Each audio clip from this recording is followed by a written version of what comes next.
السلام علیکم ورحمۃ اللہ وبرکاتہ۔ نحمدہ ونصلی علی رسول الکریم، اما بعد فاعوذ باللہ من الشیطان الرجیم، بسم اللہ الرحمن الرحیم۔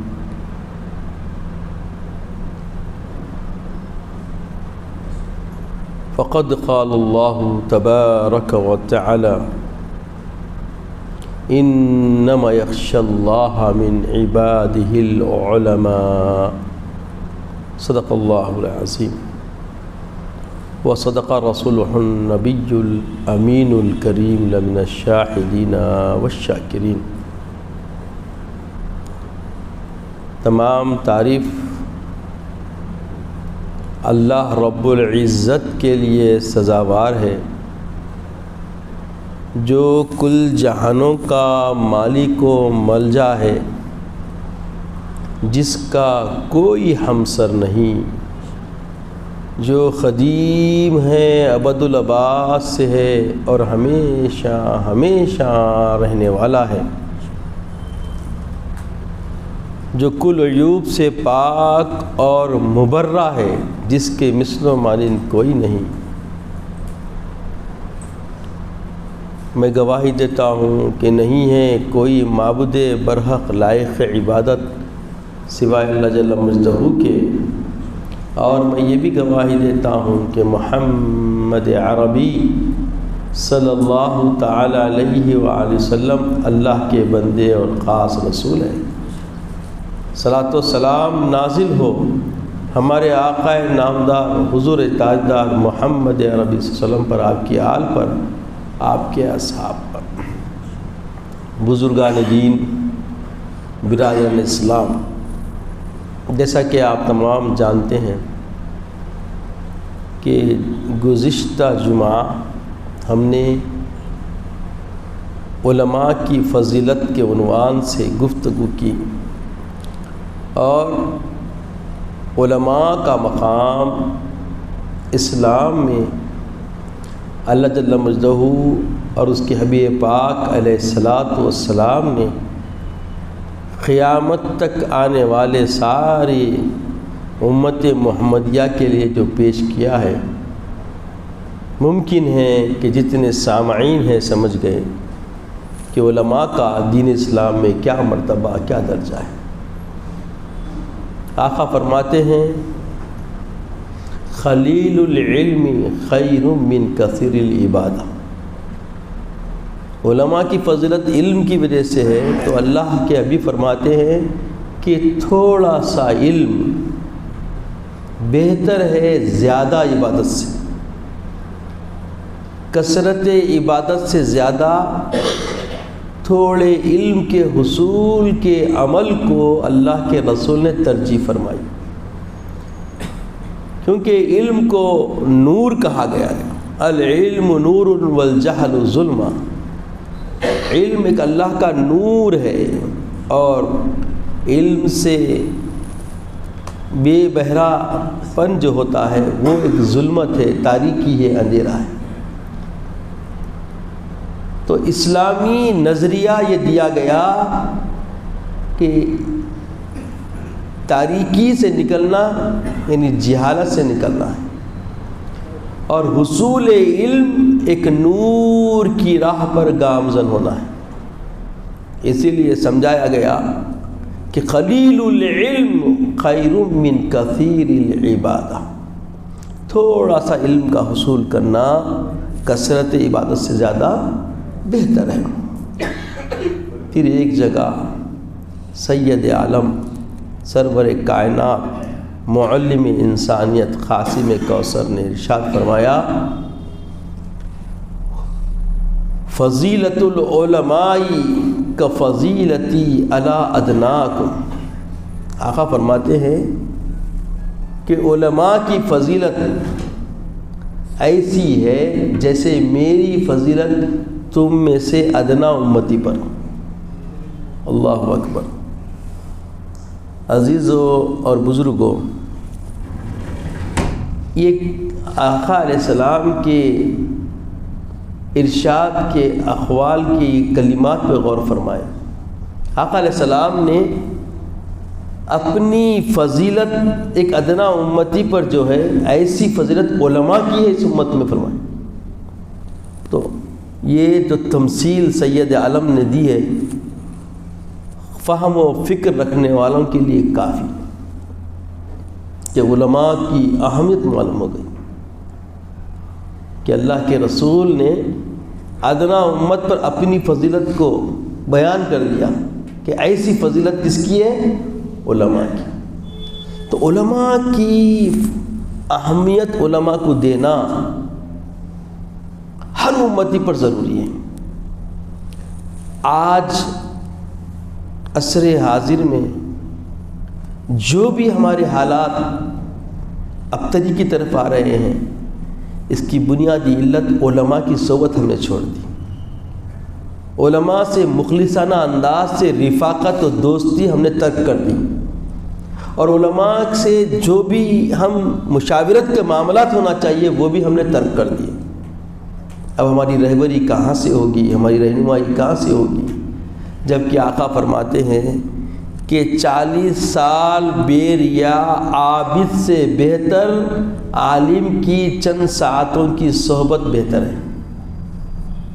اب سوچیں آپ، عالم کی چند لمحے کی صحبت 40 سال بیر یا عابد سے بہتر ہے۔ کیسی تمثیل ہے، غور کریے۔ کیونکہ جب علم والے کی صحبت میں ہم جب بیٹھتے ہیں تو وہ ہماری حرکات و سکنات پورے ظاہر پہ میں نظر رکھتا ہے اور ہمیں نصیحت کرتا ہے کہ دیکھو اللہ رسول کی رضا کا یہ عمل نہیں ہے، یہ عمل ترک کرنا اگر کوتاہی ہو جائے تو، اور اگر اچھا عمل ہوتا ہے تو سراہنا کرتا ہے جس سے ہم دوام میں عمل کی طرف آگے بڑھتے ہیں۔ تو اس سے کیا ہوتا ہے؟ برکتیں حاصل ہوتی ہیں۔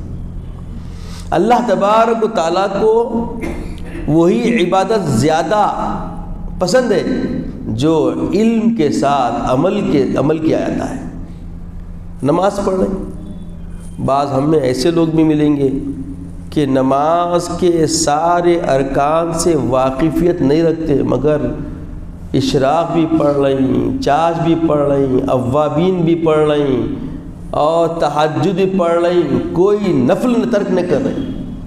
اور ایک ہے جو ساری نماز کے ارکان، فرائض، شرائط، سنن، نوافل سب علوم سے واقف ہو کر پوری تیاری کے ساتھ صرف 5 وقتہ نماز کا پابند ہے۔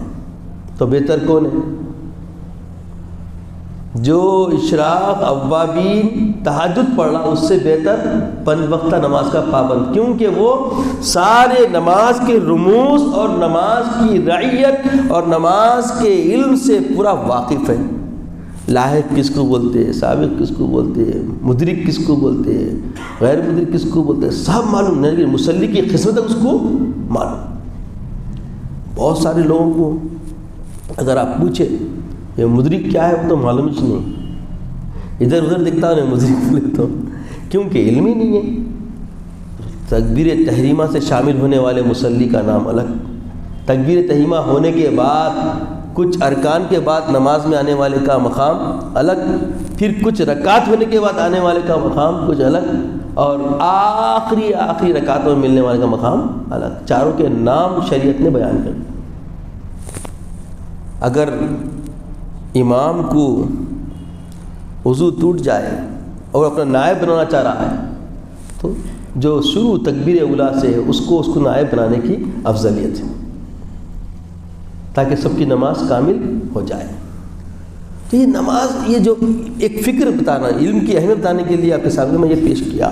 تو علم عمل کے لیے علم کے ساتھ اگر عمل ہوتا ہے تو وہ عمل اللہ کو بہت پسند ہے، اور بے علم عمل اللہ تعالیٰ کے پاس وہ مقام نہیں رکھتا۔ تو ہر ایک کو چاہیے کہ فرائض کا علم حاصل کرے، اور فرائض کے علم میں کیا ہے؟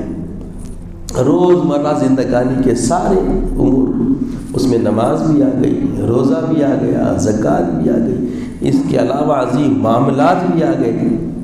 ہاں، قرابت داروں کے ساتھ کیسا رہنا، معاملہ کر رہے ہیں، خرید و فروخت کر رہے ہیں، کیسا کرنا، ازواجی زندگی میں کیسا رہنا، اہل و عیال کے ساتھ کیسا رہنا، آئلی زندگی کا نظام کیسا رہنا، اللہ اور رسول چاہتے کیا، اس کا علم ہمیں سیکھنا چاہیے۔ اب دیکھیں آپ، حالات اتنے ہمارے ابتر ہو گئے کہ لاکھوں کروڑوں کا نکاح ہوتا، شادی ہوتی، ولیمہ ہوتا، اگر آپ 10 شادیوں کو چن لیں اور 10 شادیوں میں شریک کر کے دولہے کے قریب جا کے پوچھے کہ بھائی شب عروسی کے امور کیا تم جانتے ہیں، جواب کیا آتا دیکھ لیجیے، پریکٹیکل کر کے دیکھیے۔ ایسا میرا قرضیہ ہے، میں دیکھا بہت سارے لوگوں کو، حل پوچھے تو پہلے تو انہیں وجاہت دیکھتا بھائی، اس کے بعد بسم اللہ بول کے کام کر لیتا ہوں، بس سیدھا مطلب کی طرف آیا تھا۔ اللہ خیر کرے، لاکھوں روپیہ خرچ کر رہے ہیں، جبکہ نکاح کے لیے صرف 3 ہی امور ہیں۔ اصل کتنے بولیے؟ 3 ہی شرطیں، ایجاب، قبول، گواہ، مہر، نکاح ہو گیا۔ اتنا آسان عمل، جبکہ اللہ کے رسول کا فرمان ہے اپنے وابستگان کو، فرماتے ہیں آقا کہ نکاح اتنا آسان کر دو زنا مشکل ہو جائے۔ یہ آقا کا ارشاد آج سے 1500 برس پہلے، اور آج حالات کیا ہے؟ زنا اتنا آسان ہوگا، نکاح اس کا اپوزٹ۔ یہ ہے ہماری زندگی، یہ ہے ہماری حقیقت، یہ ہے ہمارے جینے کا طرز جو ہم گزار رہے ہیں۔ آج لوگ پریشان ہیں، جس کے گھر بیٹیاں بیٹھی ہوئی ہے ان سے پوچھو، بیٹے رکھنے والوں کو اس کا احساس نہیں رہتا۔ کیوں؟ ان کو کیا ہے، ان کو کیا کرنا ہے، کدھر سے بھی 5 انگلیاں گھی میں بول کے ذہن رہتا ہے۔ یہ کہاوت ہے مگر حقیقت بھی بن گئی، بے حس بنا گیا نکاح۔ اور ایک بات آپ غور کریں گے، ہمارا عنوان تو علماء کی اہمیت بتانا ہے، مگر علماء کی اہمیت سمجھنے کے لیے علماء کیا کام آتے اور کہاں کہاں علماء سے ربط ہم کو رکھنا ہے، تعلق رکھنا ہے، اس طرف روشناسی کروانے کی خاطر میں یہ چند چیزہ معاشرتی نظام کی طرف آپ کی نظر مبذول کرنا چاہ رہا ہوں، آپ کو ادھر لے آنا چاہ رہا ہوں۔ تو دیکھیے آپ، حالات اتنے ابتر ہو گئے کہ بہت سارے ایسے کام ہم کر رہے ہیں جو دین کی اساس نہیں۔ مثال کے طور پہ شادی میں کھانا دینا، آپ کسی بھی سوال کر لیجئے، شادی میں کھانا کھلانے کا عمل بدعت ہے نہیں ہے؟ اور یہ بدعت کو اتنا ہم سراہ لیے، اس کو فرض عین سمجھنے لگے، اور اتنا خطرناک ہے، اگر کوئی بول دیا بھائی میں کھانا نہیں دیتا ہوں شادی میں، آپ آئیے نکاح پڑھائیے، لے کے آئیے، ولیمہ کر لیے، کوئی راضی ہوئے گا؟ دیکھیے صاحب، صحیح عکاسی کر رہے ہیں آپ، جس طریقے کی تصدیق چہرے پہ آئی ہے، معاشرہ ایسا ہی ہو گیا، ایسے شخص کی مذاق اڑایا جائے گا، کیونکہ ذہن یہ بن گیا کہ نکاح کے اندر، عقد کے اندر کھانا دینا واجب سمجھا جا رہا ہے، ایجاب قبول کو اتنی اہمیت سمجھی نہیں جا رہی، گواہوں کی اتنی اہمیت نہیں، مہر پہ بھی کوئی گفتگو نہیں، جتنی گفتگو کھانے میں کیا دیں گے، کتنے اٹم دیں گے، کتنے لوگوں کو دیں گے۔ جبکہ صحابہ، تابعین، طبع تابعین، خود آقا دو جہاں، جن کا اسوہ اللہ فرماتا ہے لقد کان لکم فی رسول اللہ اسوۃ حسنہ، تمہارے لیے بہترین نمونہ ہے۔ اس نمونے میں یہ نمونش نہیں ہے جو ہم کر رہے ہیں، مگر ایسا منایا گیا۔ اب بولتے بلاتے اتیم الطعام والشراب، ارے بھائی طعام کا معاملہ ہر جگہ ہے، ہم کب بھی کریے، مگر شادی میں اتنا ہونا کہاں ہے؟ نکاح کر لیتے، لا لیتے، اس کے بعد شب عروسی خلوت کے بعد دوسرے دن ولیمہ، بس یہی تاریخ ملتی ہے آپ کو۔ ولیمہ مسنونہ جو ہے ثابت ہے، اللہ کے رسول صلی اللہ علیہ وسلم ولیمے میں بھی آسانی بتا دی۔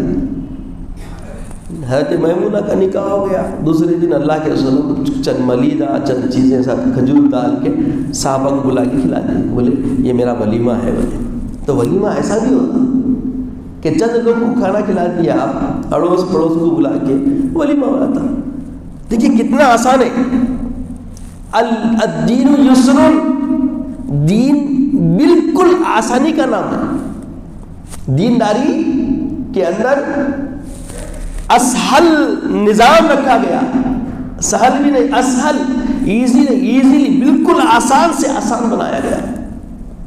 اور آج مشکل سے مشکل تر جو حالات بنائے جا رہے ہیں، یہ ہمارے ذہن کی وجدانی کیفیتیں ہیں، یہ معاشرتی نظام ہم نے بنایا۔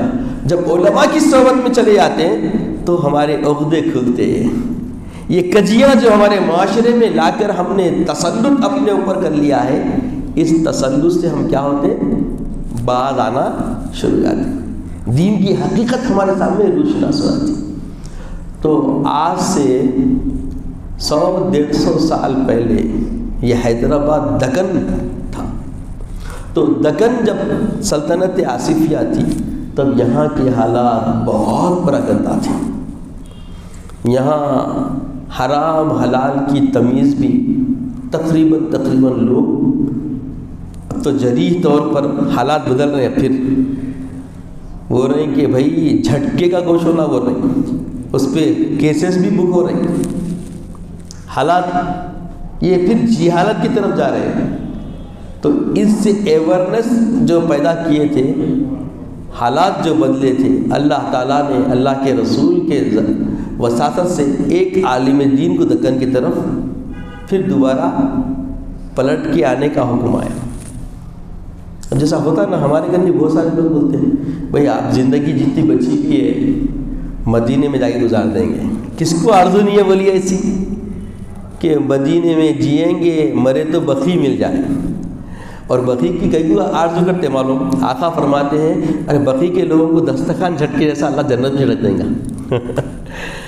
جنت مالا اور جنت البقی جو ہے، یہ دو جو قبرستان ہیں، مالا کا ہے مکے میں، بقی کا ہے مدینے میں، تو یہ دونوں قبرستان کے لوگوں کو اللہ تعالیٰ جیسا دسترخوان جھٹکتے نا ویسا جنت میں جھٹک دیا جائے گا۔ اور وہاں پہ مدفن ہونا آسان بھی نہیں ہے، نصیب ہے، جس کے نصیب ہے، جس کا لکھا ہوا مقدر ہے وہ ضرور وہاں، مگر آرزو ہم سب کو ہے، شاہد یہ ایسی آرزو کسی کو نہیں ہے۔ تمنا اچھے سے اچھی موت ہونا، اچھے سے اچھا یہ ہونا، کس کو یہ نہیں ہے بولی؟ تو ایسی آرزو سے ایک عالم ربانی عاشق رسول یہاں سے ہجرت کر لیے، قندار مقام، اب جو دکن کا حصہ تھا اب مہاراشٹرا میں چلے گیا، وہاں سے سفر کر کے مدینہ چلے گئے، وہاں رہے۔ اللہ کے رسول خواب میں آئے، آ کے حکم دیے کہ تم یہاں سے ہجرت کرو، واپس چلے جاؤ، دکن کی طرف جاؤ، وہاں تمہاری ضرورت ہے اور وہاں خدمت کرو، دور جاؤ گے مگر میرے قریب رہو۔ تسکین بھی دیے، تسکین بھی دیے، اور یہ حکم ملنا تھا۔ 1 سے 4 مرتبہ رویہ میں آ کے حکم ہوا تو فوری تعمیر کرنے کے لیے دکن کی طرف لوٹ کے آئے، اور وہ آنے والی شخصیت کا نام تھا انوار اللہ، جو بعد میں بانی جامعہ کے نام سے موسوم ہوئے۔ حضرت انوار اللہ رحمۃ اللہ تعالیٰ علیہ جو بانی جامعہ کے نام سے موسوم ہے۔ بعد میں آپ کو اتالیق سلاطین کا بھی آپ کو مقام ملا، اعلیٰ حضرت حضور عثمان علی بادشاہ اور ان کے 2 سلاطین کو اتالیق کا مقام آپ کو، مطلب اتالیق تو ان کے استاد، ان کی تربیت کرنے کا مقام آپ کو حاصل ہوا۔ پھر بعد میں امور مذہبی کے آپ صدر عہدے پر بھی رہے، بہت سارے چیزیں اللہ تعالیٰ ان کے ذریعے کام لیا۔ تو رسول کے حکم سے آئے تھے، تو رسول کے حکم کی وجہ سے فیضان یہ ہوا کہ نہ صرف علم کا شعور دیے، اور علم ایسا، علم کی روشنی آپ نے دکن میں پھیلائی کہ جہالت رفع ہو گئی. جو ابتری کی حالت میں لوگ جی رہے تھے، جو گری ہوئی زندگی جو لوگ جی رہے تھے، جو اندھیرے کی زندگی جی رہے تھے، اجالے کی روشنی علم کے ذریعے ایسی ملی کہ علم کے ساتھ عمل کا تعلق لوگوں کا ہونے لگا. جب آپ تشریف لائے، یہ جو مسلک آپ کو دکھ رہے نا، کمیلے وغیرہ، اس وقت اس کا نظام نہیں تھا، کوئی بھی کاٹ دینا تھا. اور بہت ساری کتابوں میں آج بھی فقہ کی آپ جو بعد میں شعور علم کے لیے لکھی گئی، اس میں دیکھتے کسی سے بسم اللہ پڑھا کے رکھتے تھے تو چاقو، اور اسی چاقو سے ذبح کرتے تھے. جہالت اتنی عام ہو گئی تھی. جبکہ کیا ہے، بسم اللہ اللہ اکبر پڑھ کے کاٹنا ہے، پھر وہ کاٹنے میں بھی خیال رکھنا ہے، 2 شہرگے، نری، نقرہ، یہ سب خیال رکھنا ہے. اس کی اب جو ملا ہے، جو ملا کا علم سیکھا اس کو معلوم، جو علم نہیں سیکھا اس کو کچھ معلوم ہی نہیں. اور ابھی بھی بہت سارے دکانوں پہ بسم اللہ اللہ پھر آگے پھر دیتے خالی، ان کو کیسا کاٹنا کیا ہے کچھ بھی نہیں معلوم. پانی پلانا، مسنون عمل، قبلے رو ہونا، قبلے کی طرف منڈی کرنا، ذبح کرنا، یہ سب چیزیں کم سے کم 3 چیزیں تو کٹنا، ایک چہرک، نرقری اور مری، یہ 3 چیزیں بھی کٹ گئی تو حلال ہوا تھا. بہرحال یہ علم سے اور عمل سے لوگ بے بہرا تھے. تو سب سے پہلے ایسی چیز. اب مسجد میں جاتے ہیں، مؤذن کو مؤذن کی جتنا علم رہنا چاہیے، احترام مسجد، نفاست مسجد، اور پھر اذان کے لیے پوری رعیت جتنی رہنا چاہیے، جتنا علم ہونا نہیں تھا لوگوں کو. تو مؤذنی کا علم، مؤذن کے لیے باضابطہ ایک سلیبس مدون کیا گیا، ملا کے لیے سلیبس مدون کیا. اب امامت میں بھی ایک آدھ 2 سورے بھی آ گئے، کھڑے رہ کے نماز پڑھا لیتے تھے. اس کے لیے بھی امامت کے شرائط، امام کیسی رعیت کا ہونا، اس کو کتنا علم آنا چاہیے کم سے کم. امامت کا پھر نظام، قرأت کا نظام، قرآن جیسا چاہے پڑھ لیتے تھے لوگ. تجوید، پھر لہن جلی خفی کا فرق معلوم ہونا لوگوں کو، قرأت کا نظام. پھر یہاں تک کہ حالات اتنے برے تھے اس وقت دکن کے کہ ایک کی بیوی ہے، اس کے دعوے دار 2 ہیں، 3 ہیں، یہ میری بیوی ہے، قضا چل رہا، فیصلہ ہی نہیں ہو رہا. اس وقت سیاہ ناموں کا نظام، جو آج آپ کو ہم کو جو سیاہ نامے ملتے ہیں، یہ نظام قائم کرنے والے کون بولیے؟ بانی جامع نظامیہ انور اللہ خان علیہ رحمت و رضوان فضیلت جنگ علیہ رحمت. ایک عالم، دیکھیے کیسا پیدا ہو رہا. سلطنت کی سلطنت نہ صرف بادشاہوں کی تشکیل ہوئی، رعایا کو بھی نور سے منور کرتی ہے. سارے لوگوں کو حلال و حرام کی تمیز ملی. بادشاہ لوگ پہلے حالات الگ تھے. جو بادشاہ بنتا اس کے لیے باضابطہ ایک حرمات کی ایک جماعت اس کے لیے رہتی تھی. پردہ گیٹ وغیرہ جو بولتے وہ مقام آج بھی مشہور ہے. جب آپ تاریخ دیکھیں گے تو آپ کو معلوم ہوگا. پھر شعور میں لائے، اتالیق تھے، ان کی تعلیم و تربیت کرتے تھے، سمجھا یہ حرام ہے، جن کو آپ کے اجداد ہاتھ لگا دیں وہ تمہارے لیے سرے سے حرام ہو آتے ہیں، لہذا اس کو ترک کریں. اللہ کا شکر یہ ہے کہ ایک ایسے مربی کو رسول اللہ نے انتخاب فرمایا کہ جس کی تربیت سے بادشاہ وقت شعور میں بھی آیا، مانا اور عمل بھی کیا. نہ صرف بادشاہ مانا، بادشاہ کے ساتھ پوری رعایا کو علم سے روشنی ملی اور عمل کی زندگی ان کے لیے آسان ہو. آج حالات پھر ابتر ہو رہے ہیں. اس کی وجہ کیا ہے؟ جو بانی جامعہ نے کام کیا، اس کے بعد متبعین اس کو اور عروج دیتے تو کام اور اچھا ہوتا. آج پھر حالات زوال کی نظر ہو رہے ہیں. اور یہی عمل آپ دیکھیں صرف حیدرآباد دکن میں ہوا تھا، مگر آج پورے ہندوستان میں رائج ہے، پورے ہندوستان میں رائج ہے. اور پوری دنیا جانتی ہے کہ کوئی معمولی کام نہیں ہوا. شیخ الاسلام جو لقب ملا آپ کو ایسے ہی نہیں ملا. اسلام کی عمل سے بھی آپ نے تطہیر فرمائی اور عمل کی ترغیب بھی دلوائی. اور ایسی ترغیب دلائی کہ آج جو مدرسے نظامیہ تھا وہ جامع نظامیہ یونیورسٹی بن گیا، اور جہاں سے علماء، فضلاء اور کاملین نکلتے ہیں اور پھر دین کی خدمت بھی کرتے ہیں۔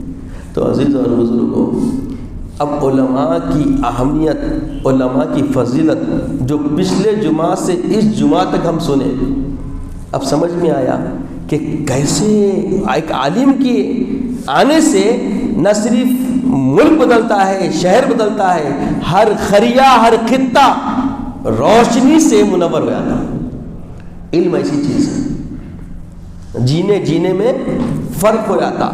پہلے کی ابتری زندگی آنے سے پہلے عالم کی کیا تھی، اور عالم کے آنے کے بعد نہ صرف بادشاہ اپنے آپ کو سنوارا بلکہ رعایا کو بھی سنورنے کا موقع عطا کیا گیا۔ آقا فرماتے ہیں موت العالم موت العالم، عالم کی موت عالم کی موت، یہ جو بڑا مشہور ہے۔ اب غور کریے، جب ایک عالم چلے گیا اس کا بدل نہیں۔ اب یہ بتایا گیا کہ خیت الرجال کا دور ہے۔ خیت الرجال تو جو اللہ والے علماء جا رہی ان کا نعم البدل ہم کو نصیب نہیں ہونا۔ دیکھیے آپ، کافی ہماری تو میری 50 سال کے قریب عمر ہو رہی ہے، تو میں تقریباً شعور 10 سال 12 سال کی عمر سے تو شعور اللہ نے بخشا ہے۔ تب سے میں دیکھ رہا ہوں واقع جیسے علماء کو ہم کھو رہے ویسے علماء پھر ہم کو نہیں مل رہے۔ کس کو کھو دیے؟ بہلوم رحمۃ اللہ علیہ، عبداللہ شاہ صاحب قبلہ رحمۃ اللہ علیہ، علماء ہے یہ جو بانی جامعہ سے بالراس فیض لیے سے لوگ ہیں۔ یحییٰ پاشا رحمۃ اللہ علیہ، پاشا حسینی شیخ الاسلام رحمۃ اللہ علیہ، یہ ایک علماء بھی تھے، عابد بھی تھے، عارف بھی تھے۔ یہ لوگ جب جا رہے ہیں تو ان کا بدل ندارت، فقدان رجال کا دور شروع ہو گیا۔ ہم ایک ایسے دور میں جی رہے ہیں، کیا ہے اللہ کے رسول فرماتے ہیں ایک زمانہ ایسا آئے گا کہ علم اٹھ جائے گا۔ تو کیسے اٹھے گا علم؟ اب اس کی تشریح ہر کوئی اپنی اپنی کیفیت سے بیان کرتے ہیں۔ علماء کا اڑ جانا ہی علم کا اڑ جانا ہے۔ کتابیں رہیں گی مگر کتابیں پڑھانے والے نہیں رہیں گے۔ اب دیکھیے، اب جو بھی لوگ آ رہے ہیں، جو بھی علماء اب جامعات کے اندر جو مدرس بن کے آ رہے ہیں، درس دینے کا نہج ان جیسا نہیں جو ان سے سابقین کا رہا۔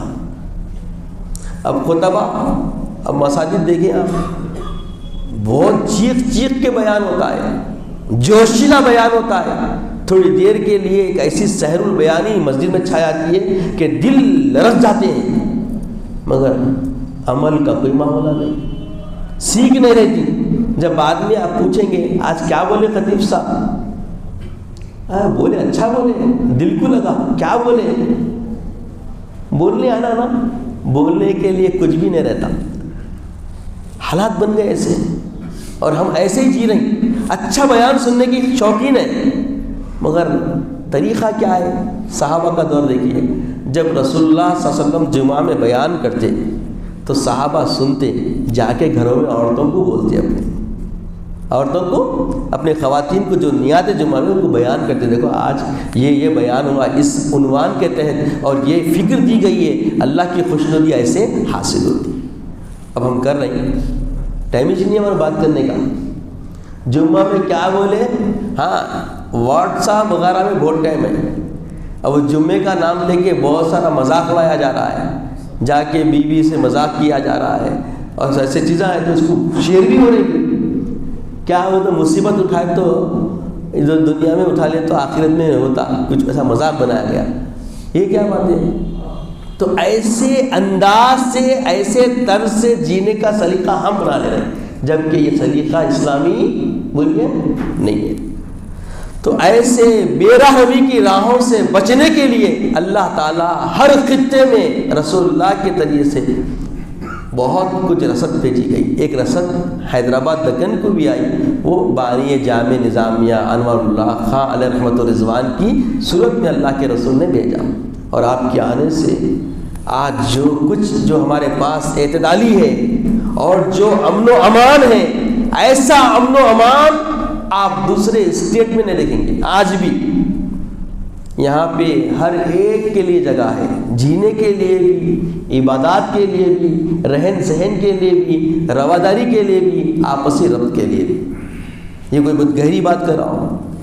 آپ اگر حیدرآباد دکن چھوڑ دیں، اب جس کو تلنگانہ بول رہے ہیں، یہ ایک مرکز صدر ریاست رہی ہے، تو اس کو چھوڑ کے آپ ہٹیں گے تو آپ دیکھیں گے کہ مسجدوں کا حال بہت ابتر ہے، مساجد محفوظ نہیں ہے۔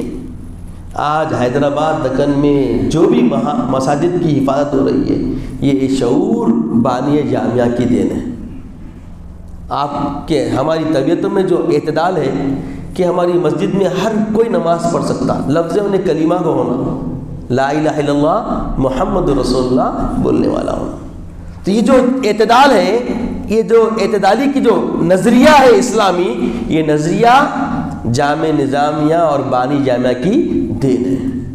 آپ دوسرے اسٹیٹ میں جائیں گے، مسجدیں دھوئی جاتی ہیں، ادھر کئی کو آیا بول کے پکڑ کے بیچارے کے ساتھ ناروا سلوک کیا جاتا ہے۔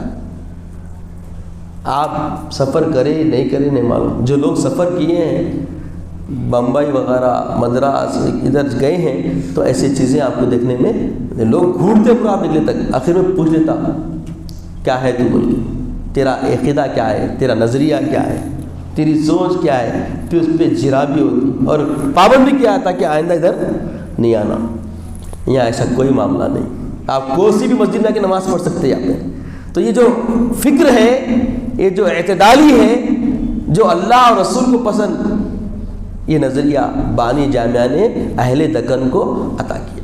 تو عزیز اور بزرگوں، اب علماء کی اہمیت معلوم ہوئی، علماء کی اہمیت تا ابد قائم رہے گی، اور علماء سے وابستہ رہنا یہی خلیل حیات ہے، یہی زندگی کا ایک اہم اساسی پہلو ہے۔ اور آج ہم علماء سے منہ چرا رہے ہیں، علماء کی طرف ہمارا نظریہ ویسا نہیں ہے جیسا ہونا چاہیے، اس کا نقصان بھی ہم اٹھا رہے ہیں۔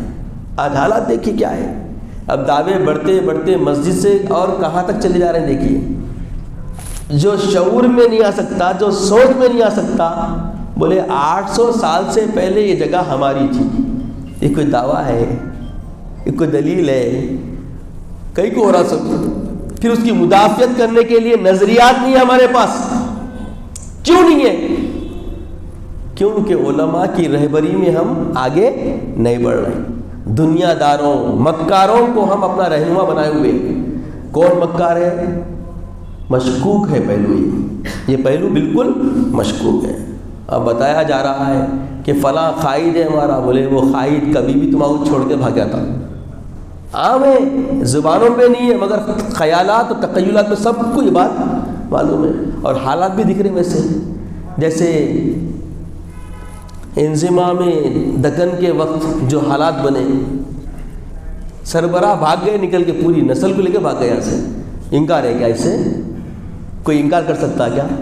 ہاں، سقوط حیدرآباد کے حالات دیکھیے کیا ہے۔ تو ویسے ہی جو رہنما بنے ہوئے ہیں وہ رہزن بن کے نظر نہیں آئیں گے۔ ایسے حالات ڈالے جا رہے ہیں تشویشی طور پہ، حقیقت ہے نہیں ہے، ہمیں بیدار ہونے کی ضرورت ہے۔ ہر ادنا کو، ہر اعلیٰ کو اس طرف فکر کرنے کی ضرورت ہے۔ بانی جامع نظامیہ علیہ رحمت رضوان یہ سارے شعور کی بیداری کے لیے اپنی زندگی صرف کیے، نہ صرف زندگی لگا دیے بلکہ قیامت تک آنے والی امت کی رہنمائیت کے لیے، رہبری کے لیے تصنیفات فرمائے۔ عقیدے کی درستگی کے لیے انوار احمدی پڑھیں گے آپ تو اہل سنت والجماعت کا جو احترام و اکرام، ذات رسول اللہ، صحابہ سے وابستگی، اولیاء اللہ سے وابستگی، تابعین، تابعین سے وابستگی، سلف صالحین سے جو رفاقت ہے، یہ پورا عقیدہ آپ کا راسخ ہو جائے گا۔ مقاصد اسلام پڑھیں گے تو یہ پھر عام طور پہ جو عقیدے ہمارے کہ کیسے رواداری ہونا، کیسے جینا چاہیے، ادب احترام کیسا ہونا صحابہ کا، اولیاء اللہ کا، تابعین کا، یہ سب چیزیں، معاملات کیسے ہونا چاہیے، اور کتنے نرم روی ہونے پہ ایمان مضبوط ہوتا، اعتدال طبیعت کیسی ہونی چاہیے، مقاصد الاسلام کے ذریعے تفصیل ہوتی ہے۔ حقیقت الفقہ آپ پڑھیں گے تو فقہ کی اہمیت، مجتہد کی اہمیت، کسی ایک مجتہد کے پیروکار بننے پر کتنے مجبور ہیں ہم کو اس کا علم ہوگا۔ یہ جتنے فرقے حال حال میں جو اڑے ہیں ان سب کا خاتمہ وہ کتابیں پڑھنے سے نظریاتی طور پہ ہوا تھا. اب جب نظریاتی طور پہ خاتمہ ہوگا تو عمل میں آسانی ہو جاتی. تو عزیز اور بزرگوں، اللہ تعالیٰ سے دعا ہے کہ یا الہ العالمین ہمیں نیک توفیق عطا فرما، نیک ہدایت عطا فرما. مولا اپنے صالحین بندوں میں ہمیں شامل فرما. مولا ہمیں گناہوں سے بیزارگی عطا فرما. مولا عمل کی زندگی ہمارے لیے آسان فرما. مولا اے دلوں کے پھیرنے والے مالک، ہمارے قلوب کو اپنی رضا کی راہ پر گامزن فرما دے. ہمارے قلوب کو ایسے پھیر دے کہ ہم تیرے عاشق کے، تیرے محبوب کے عاشق نظر آئے. وہ قرین حیات عطا فرما. مولا عمل کی زندگی ہمارے لیے آسان فرما. عزت کی زندگی عطا فرما. خاتمہ بالخیر فرما. وقت نزاعت کلیم طیبہ عطا فرما. اے باری اللہ ہمیں علم کی روشنی عطا فرما. مولا ہمیں علم کی راہ آسان فرما دے. مولا راسخ علم عطا فرما، راسخ عقیدہ عطا فرما. خاتمہ بالخیر فرما. وقت نزاعت کلیم طیبہ عطا فرما. اپنے حبیب پاک صلی اللہ علیہ وسلم کا دیدار عطا فرما. سبحان اللہ و بحمدہ، سبحان اللہ العظیم.